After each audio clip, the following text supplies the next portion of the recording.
एक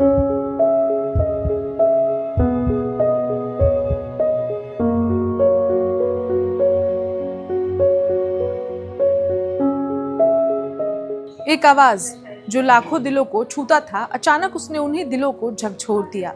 11 जनवरी को संगीत जगत ने प्रशांत तमांग को खो दिया।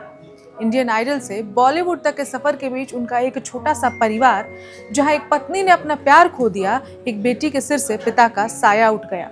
लेकिन क्या आप जानते हैं, प्रशांत तमांग की प्रेम कहानी जो किसी फिल्मी स्टोरी से कम नहीं है। चलिए उनकी जिंदगी के सारे पन्ने एक एक करके आपको बताते हैं। नमस्कार, मेरा नाम है रिचा और आप देख रहे हैं वन इंडिया हिंदी। प्रशांत तमांग को दिल का दौरा पड़ा और वो हमेशा के लिए हमारे बीच नहीं रहे, लेकिन प्रशांत तमांग की पूरी जिंदगी ही किसी फिल्मी कहानी से कम नहीं थी। 1982 में पश्चिम बंगाल के दार्जिलिंग में जन्मे प्रशांत नेपाली मूल के भारतीय और गोरखा समुदाय से ताल्लुक रखते थे। बचपन से ही संगीत उनके जीवन का हिस्सा रहा। युवा अवस्था में उन्होंने कोलकाता पुलिस में कांस्टेबल के रूप में नौकरी की, लेकिन वहां भी उनके संगीत का जुनून कम नहीं हुआ। पुलिस ऑर्केस्ट्रा में गाने के दौरान ही उनकी प्रतिभा ने कई लोगों का ध्यान खींचा।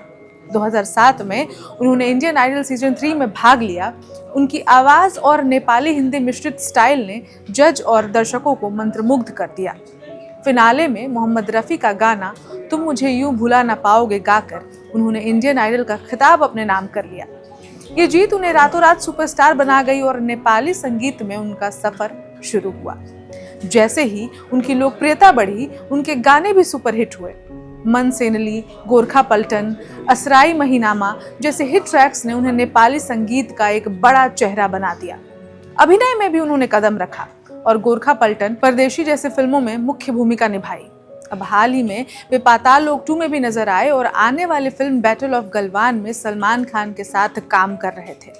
प्यार और परिवार। प्रशांत की जिंदगी में खुशियों का दूसरा अध्याय उनकी लव स्टोरी से शुरू हुआ। 2010 के आसपास उनकी मुलाकात air hostess Martha Ellie Geeta Thapa से हुई। नागालैंड की रहने वाली मार्था ने उनके जीवन में सादगी, समर्थन और प्यार का नया रंग भर दिया। दोस्ती धीरे धीरे प्यार में बदली। 16 फरवरी 2011 को दोनों ने दीमापुर में गुप्त और पारिवारिक रूप से शादी की। शादी की खबर मीडिया को बाद में पता चली, लेकिन प्रशांत और मार्था ने इसे निजी रखा। शादी के बाद दोनों ने अपने अपने करियर और परिवार को साथ निभाया। 2023 में उनके घर बेटी आर्या का जन्म हुआ, जिसके बाद परिवार में नई खुशियां आई और परिवार पूरा हो गया। लेकिन कुदरत को कुछ और ही मंजूर था। 11 जनवरी 2026 की सुबह प्रशांत अपने दिल्ली स्थित घर में अचानक दिल का दौरा पड़ने से चल बसे।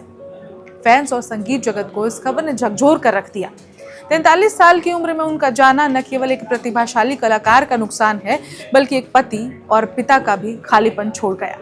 प्रशांत की मौत के बाद मार्था और आर्या के सामने अकेले ही जीवन की चुनौतियां हैं। मार्था फिलहाल निजी तौर पर परिवार के साथ मजबूती से इस स्थिति का सामना कर रही हैं।